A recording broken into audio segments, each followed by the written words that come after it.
under the ground or closer to the entrance of the station?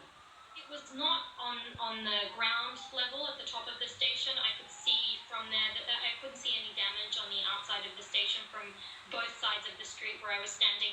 So it seems like it was probably down within the station itself, but we don't know exactly where it was, whether it was on the platform or further up.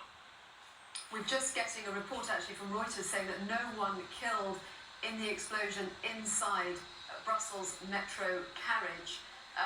That just the first report of casualties or not in the metro station, but it does also indicate that the explosion actually happened inside a metro carriage, and this was rush hour. Yes, it was a little bit after rush hour, so it was after 9 o'clock when this happened, so there would have been many people in the metro, but I think it was a case of people got lucky this time. I mean, I think once people heard about the Brussels airport attacks, there was a general feeling that people shouldn't take the metro. Certainly within my office, we were all talking about the fact that we shouldn't be on the metro because it's just too dangerous. So I think that probably would have been, helped matters, because I think people were naturally cautious to go underground at the time after the attacks. And so what is the situation now? Because people are being told to stay where they are, and the transport network is effectively shut down in Brussels. Yes, the trams are shut down, the metro is shut down, they were progressively shutting it down. It's quite incredible that they didn't shut it down immediately after the terrorist attacks at the airport, but nonetheless, at this point now, everything is being shut down. Are there many people on the streets?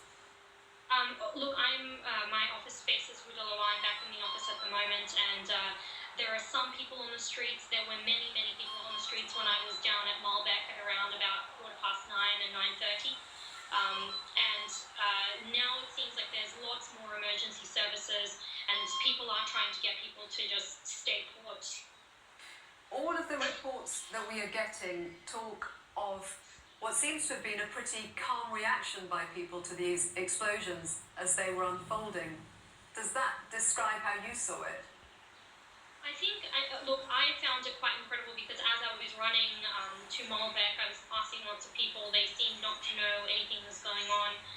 There wasn't there was an audible police presence. You could hear sirens everywhere, but I think people are now so used to sirens in Brussels that it just seemed like another day. As I neared Malbec station, people were milling around. You could smell the explosion, and people would have been able to have heard it, those people who were around at the time. But they seemed to be quite happy to be milling around, probably around about 20 to 30 meters down the road from where the blast had happened. Thank you very much, Zoya, for bringing us up to date with what you have seen and heard there in Brussels. Our reporter, Christian Fraser, with us in the studio. Details coming through all the time, Christian. Bring us